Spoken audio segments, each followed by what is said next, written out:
Okay, so imagine this for a second. I'm putting you on the spot.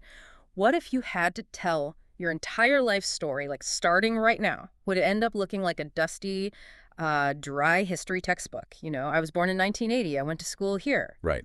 I got a job there. Just a list of facts. That is a terrifying question to start with. I think for most of us, the instinct is to just list the dates because that feels Yeah. safe. But it's also incredibly boring. There's that old African proverb, when an elder dies, a library burns to the ground. It's a haunting image, isn't it? It really is. The idea that all that wisdom and humor and experience just vanishes. And it's why most of us feel this like low-level guilt about not calling our parents enough or, not writing our own stories down. We know the library's flammable. But, and this is the real friction point we're digging into today. If you ask me right now to write my legacy, I just freeze. It feels like I need to write War and Peace. It feels like a job. A huge job. Exactly. And that is the exact problem we are tackling today. We're diving into a really fascinating set of tools that completely flips the script on how we think about legacy. We're looking at the Life Legacy Interview Kit and the Legacy Storyteller Guide from a creator named Wanda at a company called Pretty Cute Press. And if you're listening and thinking, oh, great, another project I don't have time for, just hold on. Yeah. Because the mission of this deep dive is actually about removing the pressure. Usually, preserving family history feels like this massive, overwhelming chore. Right, you think you need to be Hemingway or something. Exactly. But these sources, they propose a totally different method. It's a low-pressure, intentionally messy approach that combines old-school oral history with And this is the part that surprised me. modern AI technology. Yeah. Yeah, to bridge the gap between just remembering stuff and actually, sharing it. I love that combination. And there's this core promise right in the intro of the source material that really hooked me. It just says, your stories don't need to be perfect, they just need to be yours. Mm.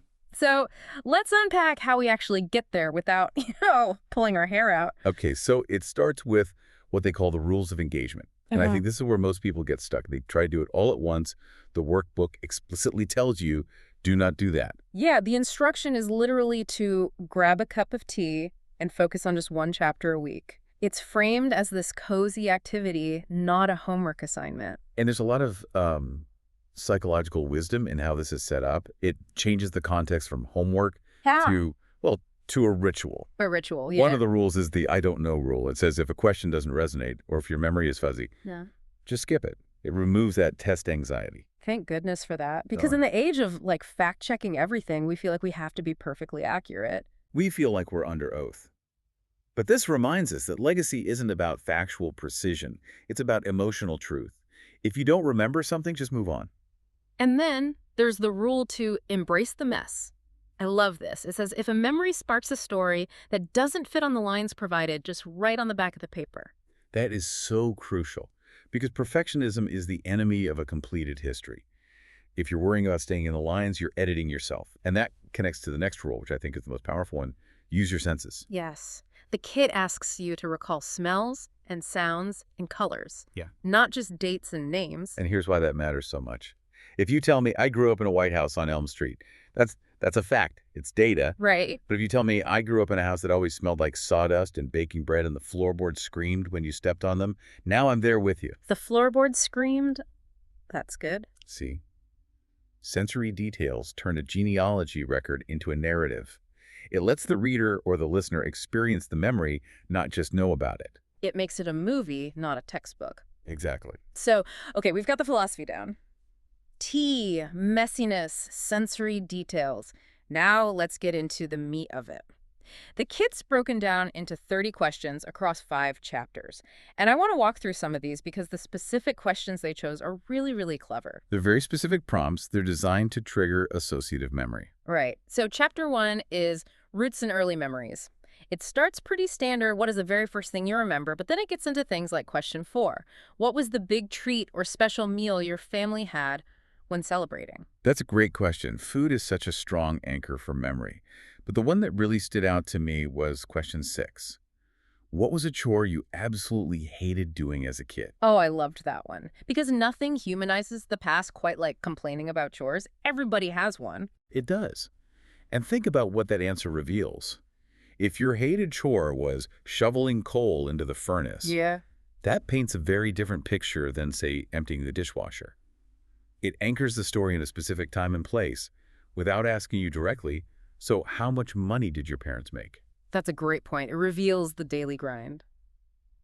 Okay, moving on. Chapter 2, Youth and Coming of Age. This is basically the teenage years. And this is where the personality really starts to come out. Question 11 is fantastic. What was the fashion trend you followed that you now think looks hilarious? Oh, man. I feel like everyone has an answer to that, and it's usually deeply embarrassing. Exactly. It invites humility and humor. It shows that, grandma used to have bad hair too. And then there's question 8. Tell me about your first real job. What did you do with your first paycheck? That's a classic. But I also really liked question 7 about music. It doesn't just ask, who was your favorite artist? It asks, did you dance to it? Did you dance to it is such a wonderful addition. And did you ever see them perform live? It forces you to remember the action, the feeling of the music, not just listing a band name like it's a Wikipedia entry. It puts the body back into the memory. So we survive the teenage years, and we move into chapter 3, love, family, and adulthood. And the tone shifts here. It gets a little heavier, a bit more significant. You have the joy, like asking for the story of a wedding day, but you also have question 15. What was the most challenging part of being a young adult or a new parent? That's real. That's the stuff you actually want to know. I also liked question 16. How did you choose the names for your children? That's a detail that can get lost. But the one that really hit me was question 18. What was the hardest goodbye you ever had to say? That is a heavy question, but it's essential. A legacy isn't just the highlight reel. If you want to leave a true record, you have to include the grief. That question validates that loss is part of the story. It's a resilience transfer. Resilience transfer, I like that. It grounds the story in reality. Okay, so chapter 4 is faith, values, and wisdom. This feels like the section where you're really trying to pass something down. This is the legacy chapter in the traditional sense. Question 21 is a standout for me. What is a mistake you made that actually turned out to be a great lesson? Oh, I love that because it reframes failure. It's not what do you regret, it's what did you learn? Precisely. It turns regret into data. And then you have question 24. What is the secret to a long and happy life, in your opinion? It's asking for their actual philosophy. Absolutely. And then finally, we get to chapter 5, the fun and the random. And this is the section that I think makes this kit so unique. It's not just chronological history, it's imaginative. Yeah, these are excellent conversation starters. Question 25. If you could have dinner with anyone from history, who would it be? That tells you so much. And question 28. If you could travel back to any single day in your life just to watch it, which day would you choose? Just to watch it. That phrasing is beautiful. It implies witnessing your own life. Would you choose a big, momentous day, like a graduation? Or a random Tuesday when your kids were little? The answer reveals what you value most. And the kit wraps with question 30, which feels like the ultimate mic drop. What is a message you want to leave for the generation not yet born? That's the time capsule question. It projects the voice into the future. So, okay, you've had your tea, you've scribbled your messy notes, you've laughed about your bad fashion choices. Usually, this is where the project dies. The notes go in a drawer. Right, because turning notes into a narrative is hard work. Writing is a skill not everyone has. But this is where the source material takes this. Well, this hard left turn into the future, enter the legacy storyteller assistant. This is the most fascinating part of the Pretty Cute Press offering. They acknowledge that the barrier isn't memory, the barrier is composition, so they provide a custom AI bot. This just blew my mind. I was expecting, I don't know, a nice binder to put the pages in. But no, you get a link to a custom AI bot. And the workflow is really smart. It knows most people aren't professional writers. You might have great memories, but your notes are just bullet points, like blue car, summer of '69. The kit says to take those raw notes or even voice recordings and just paste them into this AI chat. But it's not just, here, fix this. They give you this bonus PDF called Style Magic. It's basically a menu of copy and paste codes. You tell the AI how you want the story told. This is the secret sauce. Think of them as filters for your words. They provide 4 very distinct style codes. Let's run through them because they really show how flexible legacy can be. Okay, the first one is the sentimental poem. You paste in the prompt and it says, take these memories and turn them into a 4-stanza poem.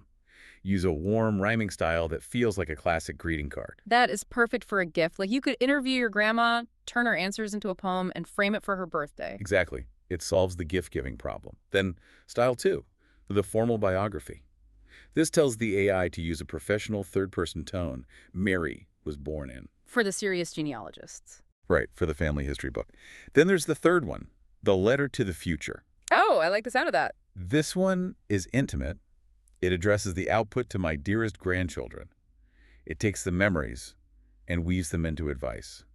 It transforms the memory into mentorship. And then the fourth one, and this is my absolute favorite because it is so incredibly modern, is The Short and Social. Yes, the prompt asks the AI to create a short, engaging 3-paragraph story with a vibrant tone, specifically for Facebook or Instagram. And it ends with a question for friends. I love that because let's be honest, where does legacy live right now? It lives on social media timelines. This tool helps you post a story about your grandfather's first car in a way people will actually read and engage with. It's the democratization of biography. Before, if you wanted a well-written story, you had to hire a ghostwriter or spend years learning how. Now, you just provide the raw material, the memories, and the tool handles the structure. It removes that barrier of, I'm not a good writer. It's brilliant. It separates the heart, the memory from the craft, the grammar and structure. Which is huge for accessibility. You don't have to be a great writer. You just have to be the source. The AI is the writer. And if we look at the context, this is coming from Pretty Cute Press. The creator, Wanda, she mentions women's ministry, senior activities. It's very community-oriented. It is. She also has this thing called the Gather and Play Activity Vault.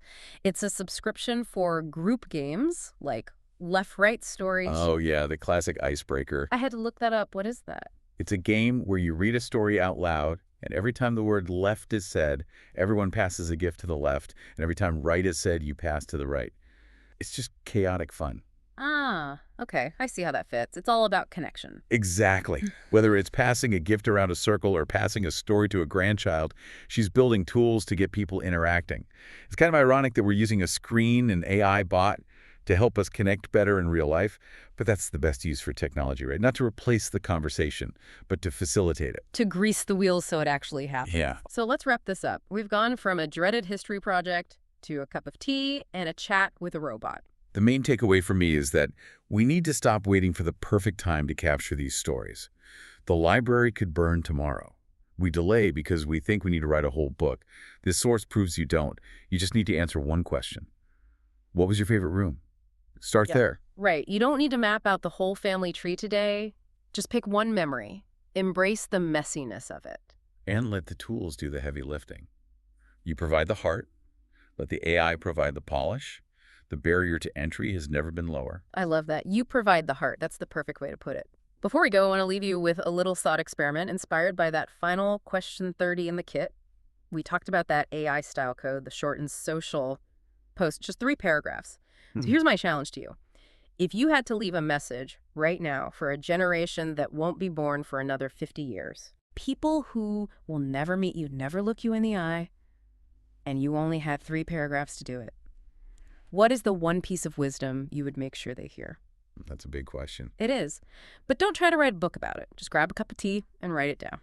Thanks for diving in with us. See you next time.